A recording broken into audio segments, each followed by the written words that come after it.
The next item of business is members' business debate on motion 19364 in the name of Alexander Stewart on the valuable role of independent prison monitors, and the debate will be concluded without any questions being put. Would those members who wish to speak in the debate please press the request to speak buttons, and I call on Alexander Stewart to open the debate for around 7 minutes, please. Thank you, Deputy Presiding Officer. I'm delighted and grateful of the privilege of being able to open this members' business debate this afternoon. And can I pay tribute to my fellow MSPs who supported the motion in order that it did progress to taking place today. An independent prison monitor is a brand new volunteering role for Her Majesty's Inspectorate of Prisons for Scotland, and it was launched back in the 31st of August 2015, replacing the previous work carried out by the long-established prison visiting committees. And I'd like to pay tribute to all those individuals and members of the prison visiting committees because their role was vitally important, and this new role of independent monitor takes it to the next level. Many individuals who sat on those previous committees did choose to become independent monitors. The role holds statutory authority under the Public Services Reform, Inspection of Monitoring in Prisons Scotland Order 2015, and it is an essential role within the Scottish justice system. As I said, these first independent monitors took up their posts at the end of August 2015, and they then went into Scotland's prisons, including HM Glenorchy in Clackmannanshire, Cornton Vale in Stirling, and HM Perth, which fall into my region of Mid-Scotland and Fife. The role of these new volunteers was essentially to ensure humane treatment and conditions of prisoners within these establishments. In the months leading up to the launch, Her Majesty's Inspectorate of Prisons Scotland had been on a journey of change and developing a new structure for prison monitoring. And as I said, it took place and replaced the long-established prison visiting committees. It's important to note that at this stage, the independent monitors are volunteers and come from the community. I was aware of them in my capacity as a councillor within Perth and Connaught Council because councillors were asked to sit on the prison visiting committees, and they made up a large segment of that. And today there are still a few, but not as many, but that has given the opportunity to broaden the horizons of individuals who want to take part in this role. They visit prisons on at least a weekly basis, worked on a rota, to observe and to speak to prisoners about their experiences. And they work alongside the prison officers and work with prison management. Having that contact is vitally important because that will give confidence within the monitoring itself. And within that, the skills that they bring to that are vitally important. And I'll go on to that later on in the debate. The information includes subjects such as conditions and treatment, healthcare, work placements, and liaison regarding family matters that may occur. The information is collected and collated for prisoners, and on a regional and national level, the findings are then provided to ensure that there's continuous improvement. The system is supported by a team of professionals and monitoring coordinators who are based at HMIPS, and they are there in an advisory capacity to ensure that these individuals get the training, get the support that they deserve so that they can fulfil their role. And they have expertise in human rights, in criminology, in prisons and in healthcare. Monitors play an essential role in the justice system and aiming to ensure that prisoners' human rights are upheld and that life within prisons looks at the rehabilitation.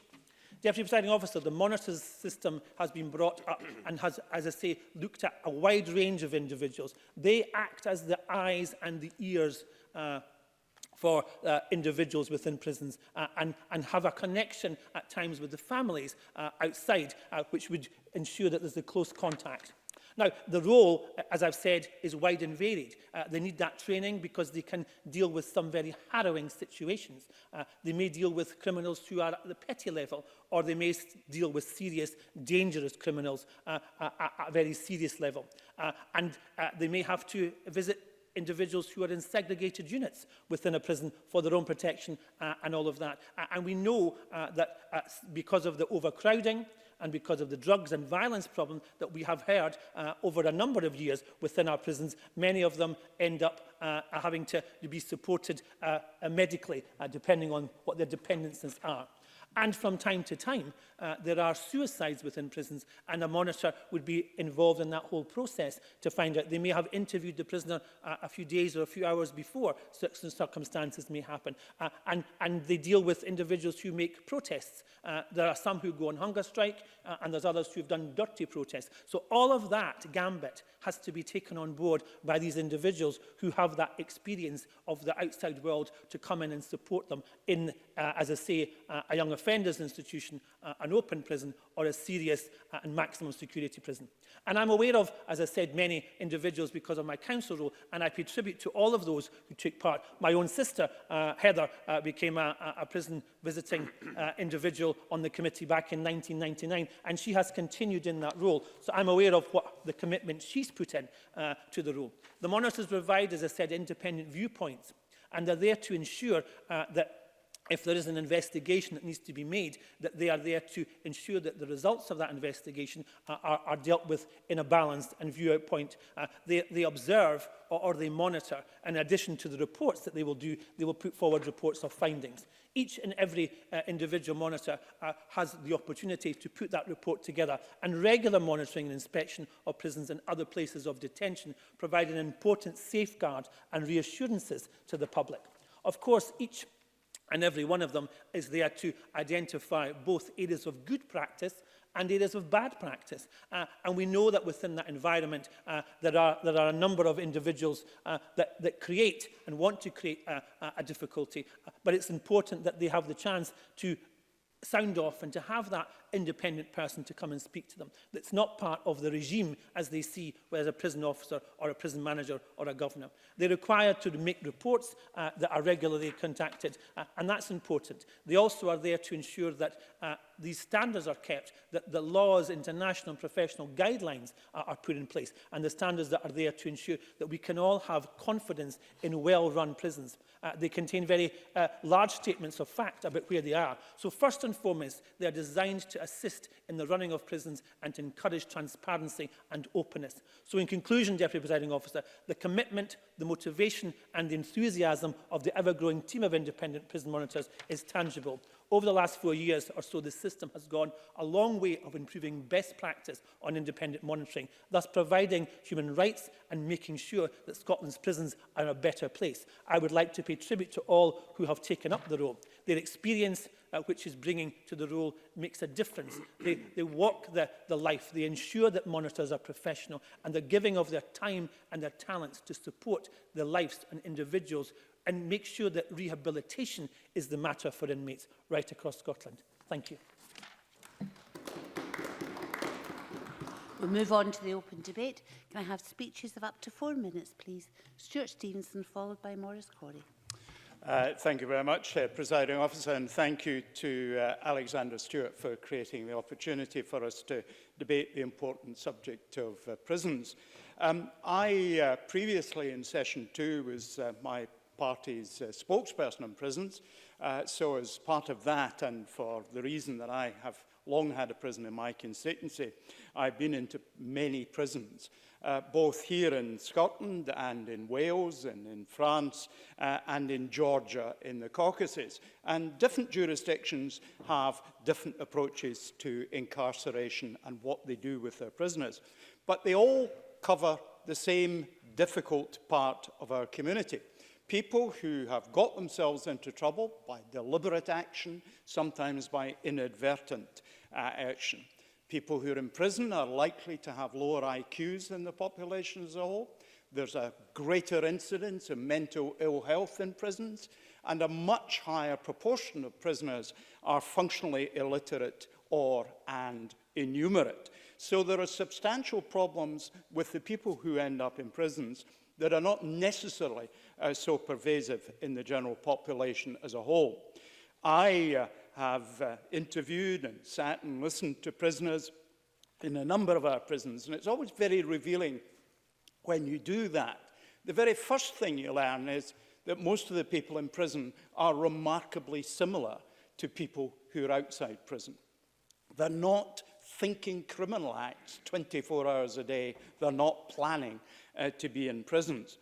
What we are interested in as a community should be to punish. Yes, that's the deprivation of liberty as a punishment. We want to protect society from the more violent of our prison population, a very small proportion, I may say. But even more important than either of those is we want to promote new behaviours and new beginnings for prisoners when they leave the prison. The prisoners, of course, are isolated from their families and from their social circles. So the role of prison visitors, and now of the independent prison monitors, is very important in ensuring that these people have a proper connection with the outside world and somewhere independent of the system to which they can take their concerns, whether valid or invalid as concerns. It is proper and necessary that they're able to bring them to somebody's attention.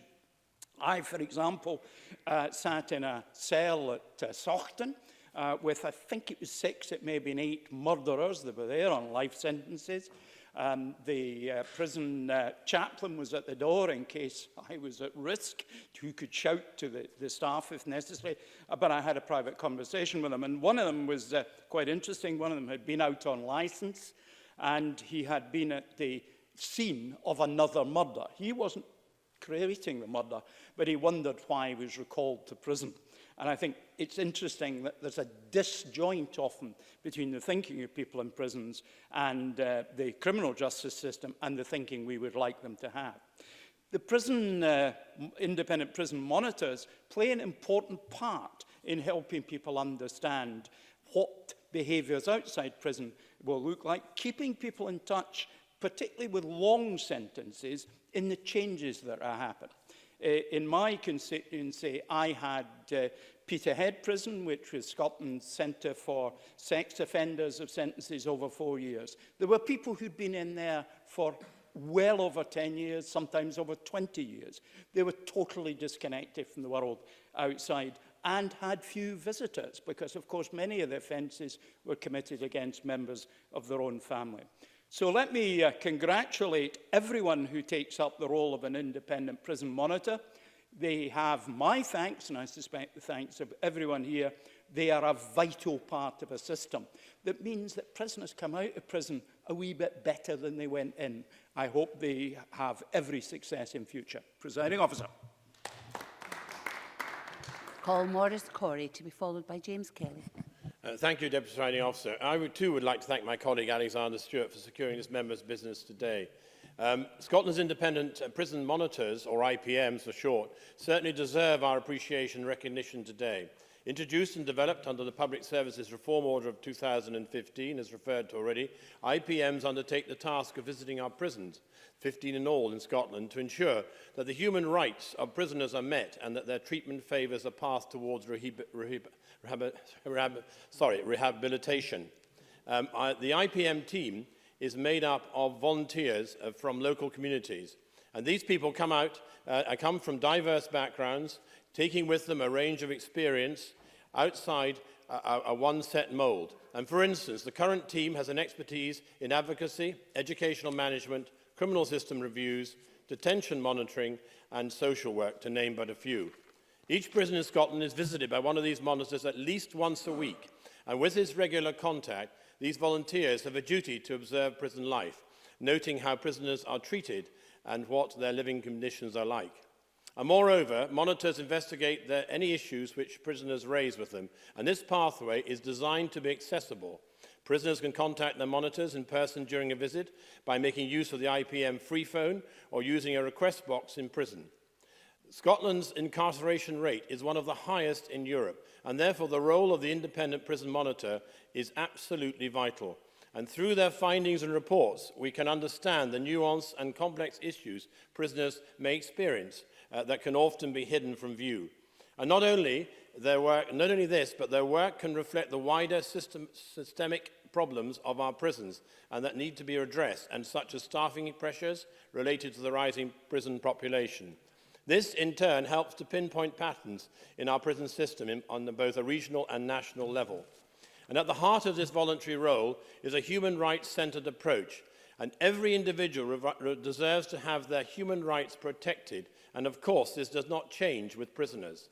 And linked with this is the importance of confidentiality, And when approached by prisoners, the IPM team endeavoured to respond with the utmost sensitivity, fairness and respect. And alongside this, the team promote HMIPS standards while maintaining objectiveness needed in handling very sensitive cases. And the nature of their role means that these monitors enter prisons without preconceived ideas, and of course it is paramount that they do so. By being wholly objective in their findings, this team works with integrity to ensure that they make recommendations that are based on sound judgment and accurate records after continual visits to prisons. And indeed, in 2018-19, its third full year in operation, saw a team of over 120 IPMs recording practice and assisting with prisoners' requests. And over that time, these IPMs volunteered over 5,000 hours to their work and handled over 900 requests from prisoners.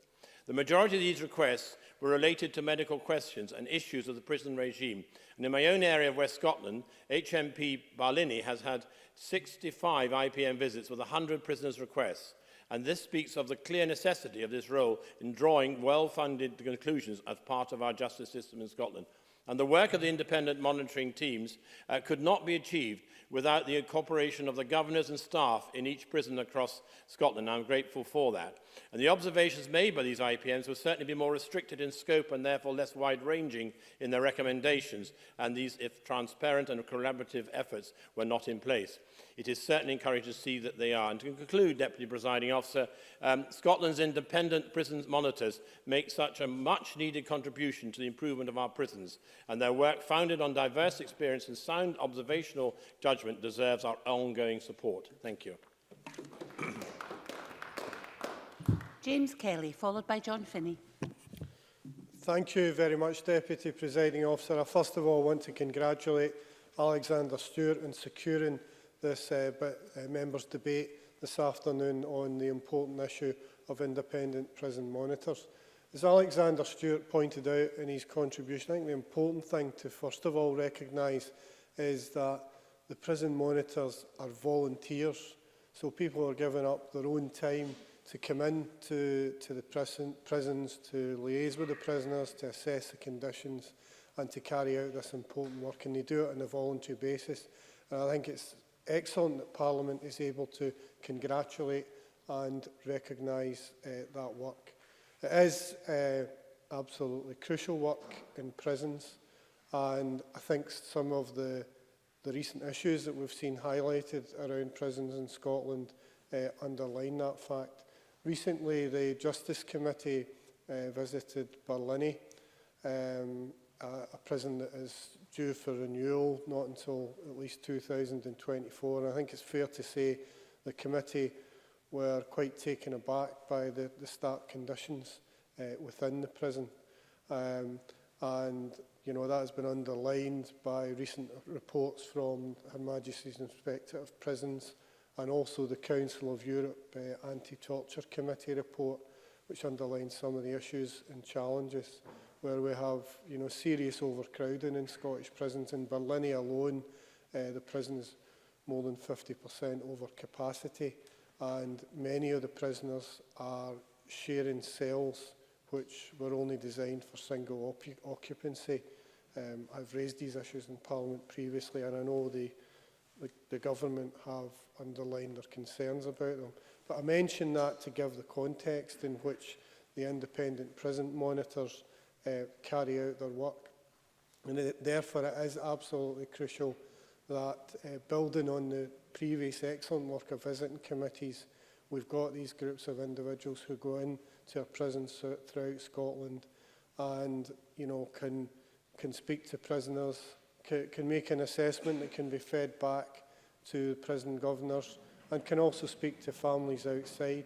And I think ultimately all that helps around the, you know, the crucial issue of helping ensure that prisoners, as they go through the system, hopefully learn from their experience and are able to re-enter the community and play a positive role in terms of rehabilitation.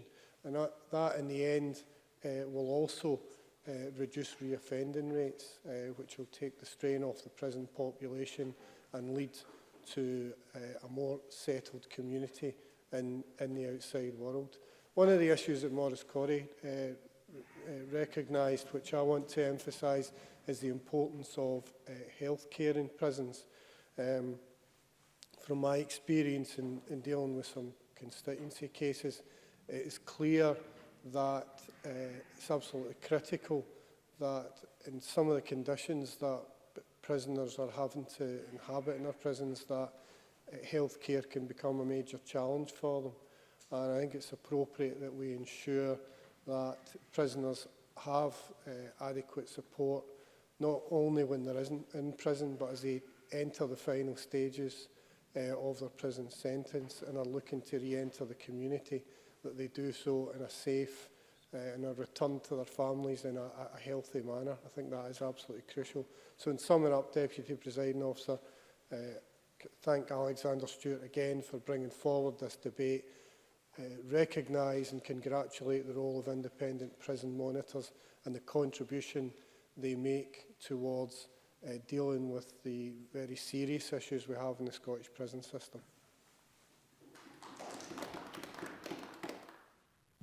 John Finney, followed by Liam MacArthur. Thank you, Presiding Officer. And like others, I congratulate Alexander Stewart in bringing forward this very important motion. And like others, I would like to thank not just the prison monitors, but excuse me, but also their predecessors, the visiting committees. And I know when this change took place, there was some concern that their work wasn't valued. Well, that's not the case. And I also want to talk about the basis for how we come about this, and it is the optional protocol to the Convention Against Torture.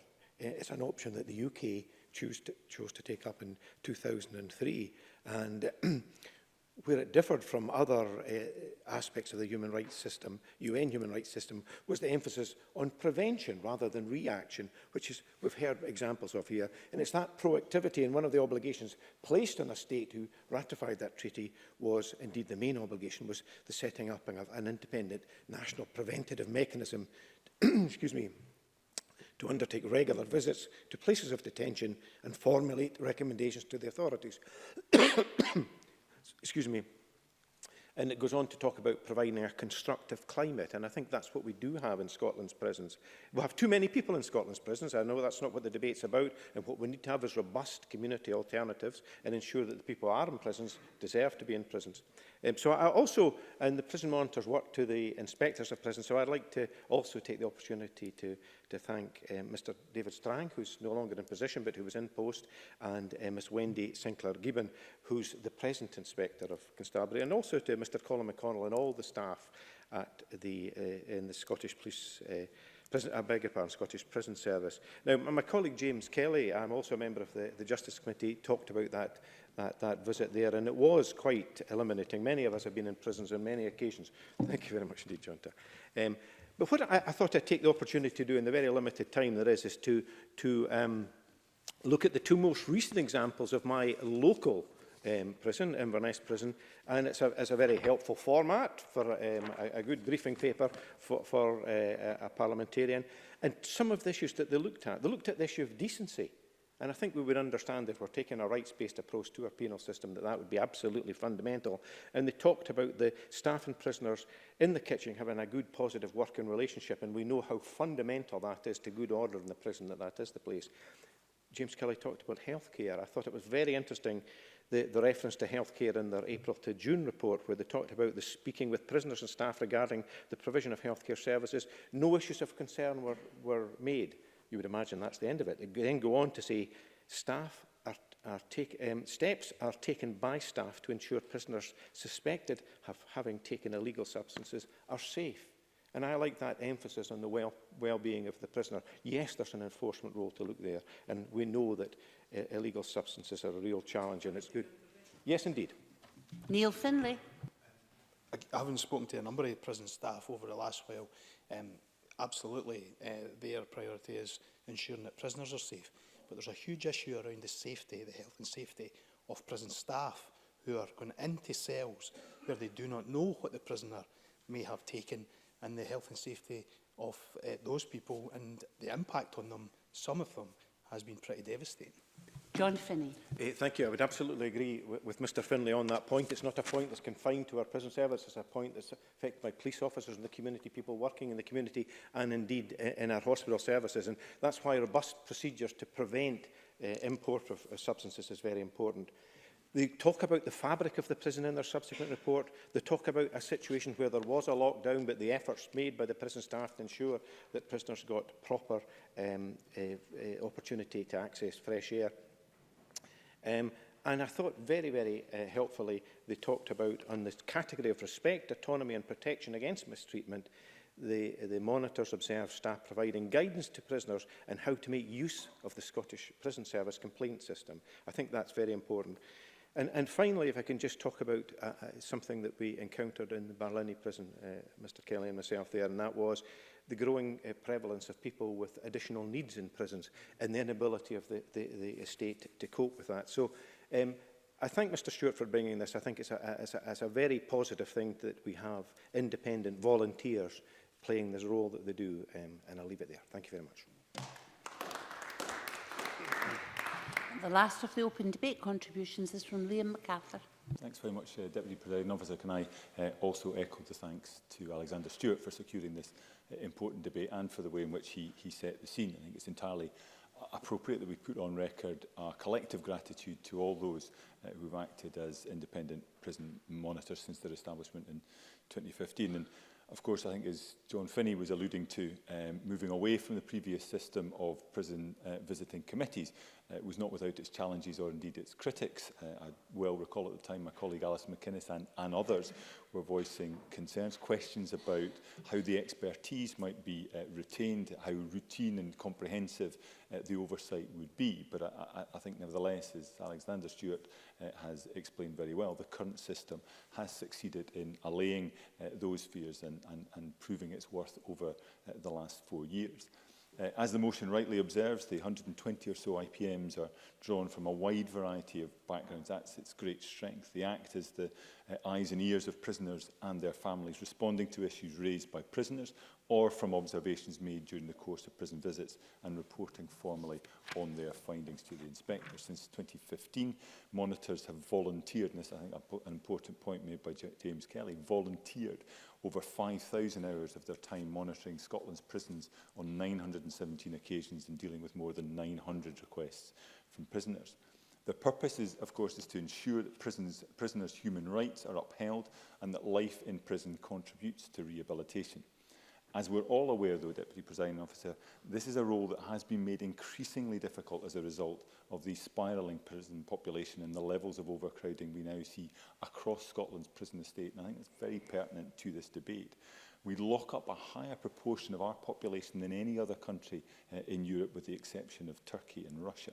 And unfortunately, rather than seek to find solutions to address this, some of Mr Stewart's colleagues appear intent on exacerbating the situation. I strongly suspect that Mr Stewart himself feels as uncomfortable as many of us do with some of the more bellicose rhetoric being used by colleagues both north and south of the border that certainly risks making an already difficult situation worse. As the Inspector of Prisons, Wendy Sinclair-Gibbon, made clear in her most recent report, regular monitoring of prisons by IPMs and the professional inspecting of prisons by inspectors make a significant contribution to improving the treatment and conditions for people in prisons.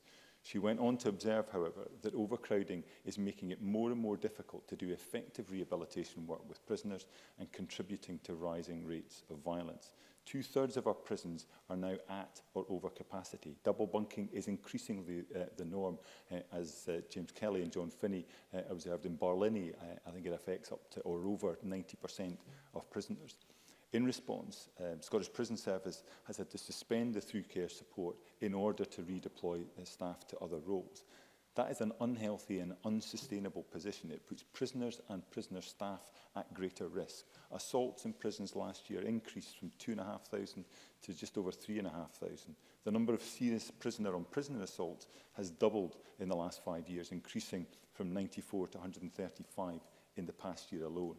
Unfortunately, ultimately, of course, any reduction in rehabilitation activity also leaves the wider public less safe, as those leaving our prisons are less ready to reintegrate back into their communities.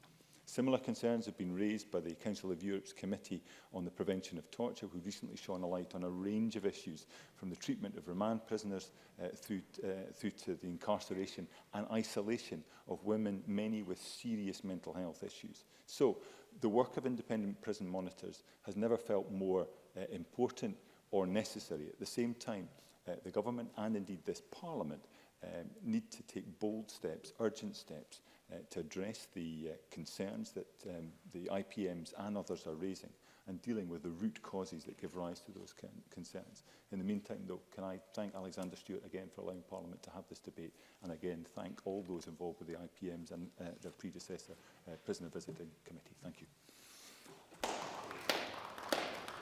I now call on Ash Denham to respond to the debate for around 7 minutes. Please, Minister.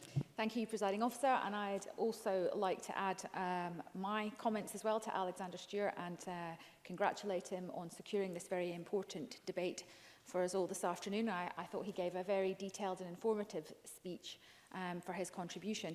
I'd like to thank others who've contributed across the Chamber today. I think it has been a very interesting and informative debate. A number of members made mention of their own visits that they've made to prisons. Maurice Corrie and James Kelly mentioned that they had visited Barlinnie. I think John Finney said he'd also visited that during, I think it was the Justice Committee visit.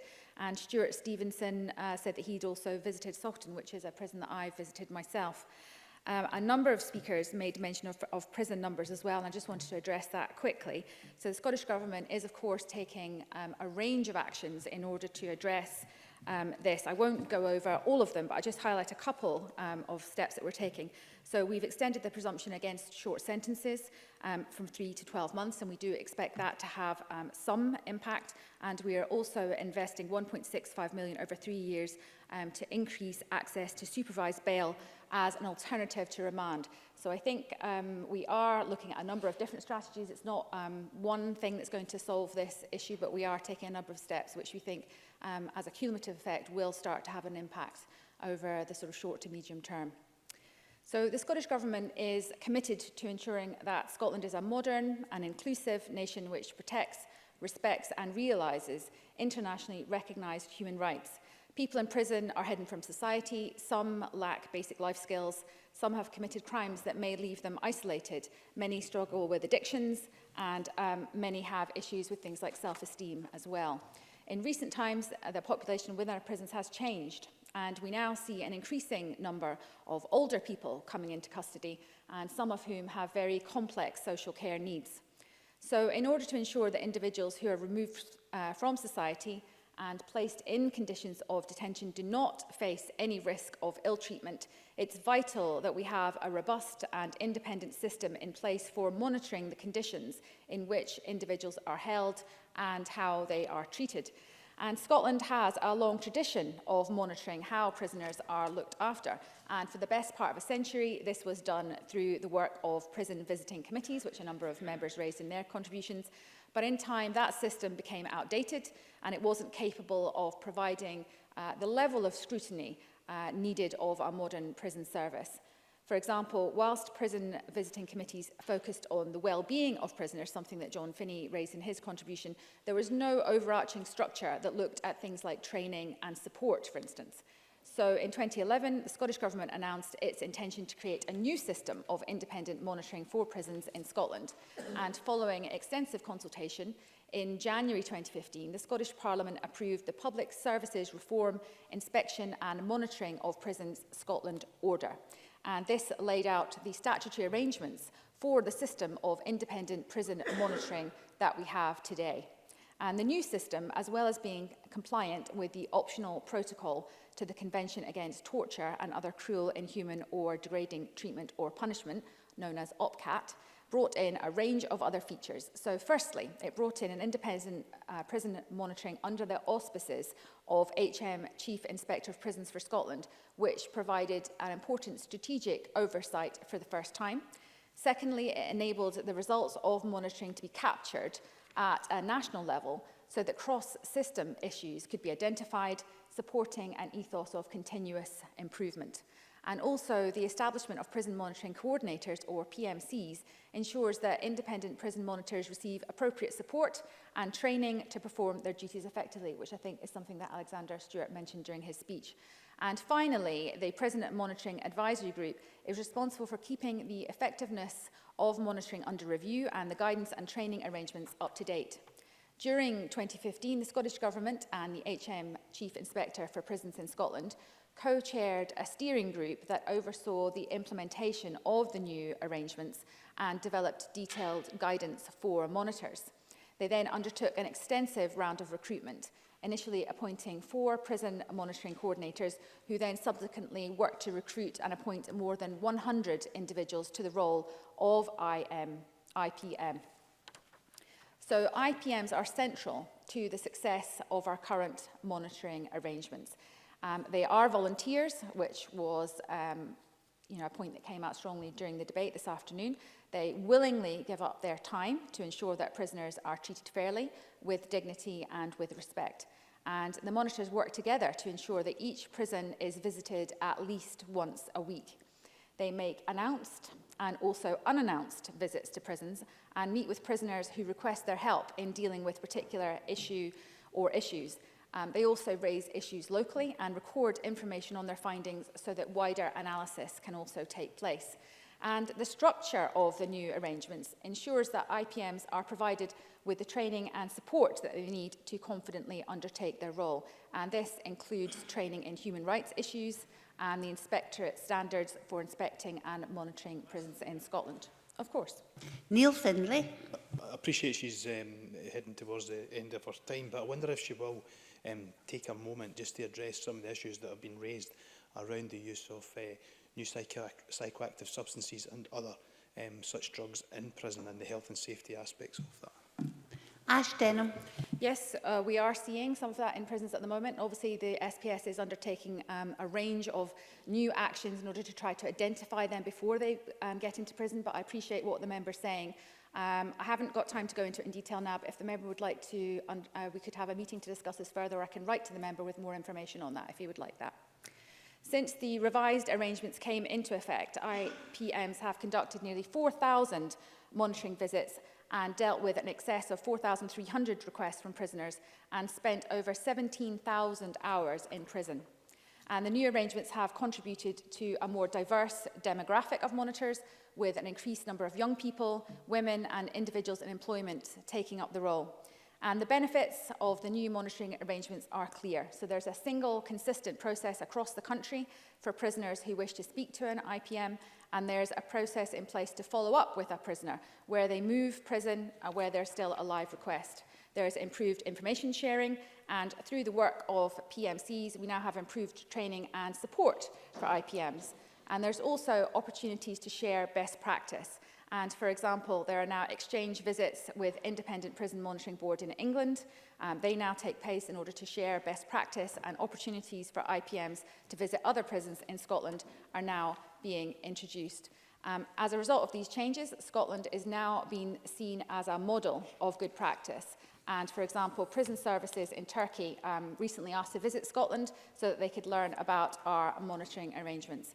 Presiding Officer, I'd like to close by offering my sincere thanks to our independent prison monitors for their dedication and for their hard work, for the amount of time that they volunteered looking into the conditions in our prisons and also how prisoners are treated. Thank you. That concludes the debate, and this meeting is suspended until 2 o'clock.